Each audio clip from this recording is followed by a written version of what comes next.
کیا ہے جنت البقیع؟ جنت البقیع وہ قبرستان ہے جہاں پر مخدرات عصمت، مستورات آل اطہار موجود ہے۔ جناب فاطمہ الزہرا رسول خدا کی بیٹی، خاتون جنت کی قبر جنت البقیع میں موجود ہے۔ جناب فاطمہ بنت اسد شیر خدا کی ماں جنت البقیع میں ہے۔ علمدار سید الشہداء ابو الفضل عباس کی والدہ جناب ام البنین کی قبر جنت البقیع میں ہے۔ جناب رقیہ، جناب زینب، جناب ام کلثوم بنات رسول کی قبریں جنت البقیع میں ہیں۔ امہات الرسول جس میں جناب زینب بنت جحش، جناب ریحانہ، جناب ماریہ، جناب حفصہ، جناب عائشہ، جناب سودا، جناب صفیہ، جناب ام سلمہ کی قبور جنت البقیع کے اندر موجود ہیں۔ جناب صفیہ جو رسول خدا کی پھوپھی ہیں، جن کی شجاعت بے مثال تھی، ان کی قبر جنت البقیع میں۔ جناب عاتقہ کی قبر جنت البقیع میں ہے۔ جناب حلیمہ سعدیہ جو رسول خدا کی رضائی ماں ہیں، ان کی قبر جنت البقیع میں ہے۔ پھر اصحاب میں اگر آ جائیں تو شہدائے احد، ہم شہدائے احد میں شامل ہونے کی دعائیں کرتے ہیں کہ ہمیں ان کی جزا ملے۔ شہدائے احد جنت البقیع میں۔ واقعہ حرہ جو کربلا کے بعد پیش آیا، اس کے تمام شہداء جنت البقیع میں ہیں۔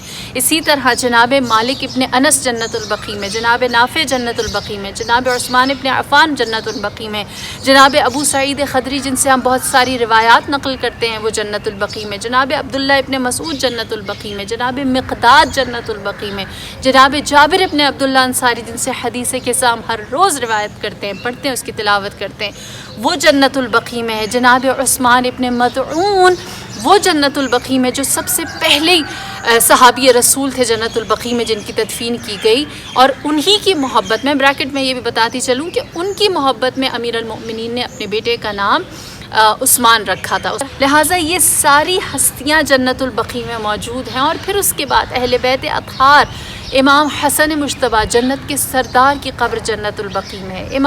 امام زین العابدین کی قبر جنت البقیع میں، امام محمد باقر کی قبر جنت البقیع میں، امام جعفر صادق جنت البقیع میں، حضرت عباس ابن عبد المطلب جن سے ہم قرآن کی کتنی ساری تفسیر روایات نقل کرتے ہیں، وہ جنت البقیع میں، جناب عقیل ابن ابی طالب جن سے علم انساب نقل ہوتا ہے، وہ جنت البقیع میں، جناب عبداللہ ابن جعفر طیار وہ جنت البقیع میں، جناب اسماعیل ابن جعفر صادق جن سے آخانیوں کا سلسلہ امامت چلتا ہے، وہ بھی جنت البقیع میں ہے، جناب محمد حنفیہ جنہیں امام حسین علیہ السلام نے مدینے میں اپنا بطور وارث چھوڑا تھا، وہ جنت البقیع میں، جناب ابراہیم جو رسول اللہ صلی اللہ علیہ وآلہ وسلم کے فرزند تھے، وہ جنت البقیع میں، اور پھر نبی خدا صلی اللہ علیہ وآلہ وسلم کے والد محترم جناب عبداللہ کی ذات بھی جنت البقیع میں مدفون ہے۔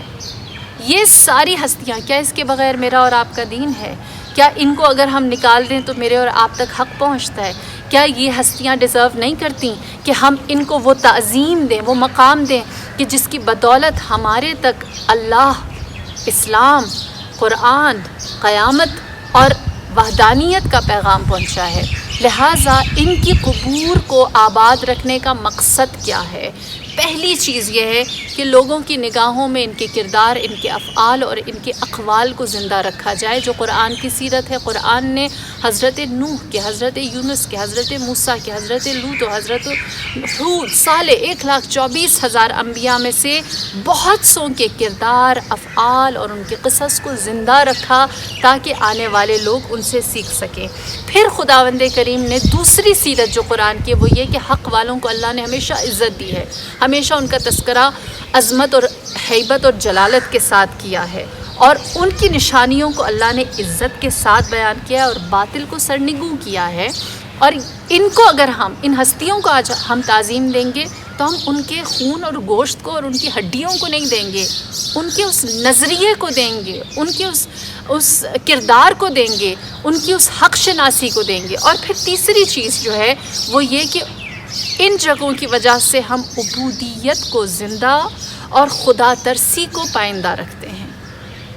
چوتھی چیز یہ کہ جو غضب الہی ہے یا جو محرمات ہیں، حرام چیزیں ہیں، ان سے دوری۔ اس کے سوا کسی بھی جگہ، کسی بھی مقام کو آباد یا اس کا ذکر یا اس کی آبیاری نہیں کی جاتی۔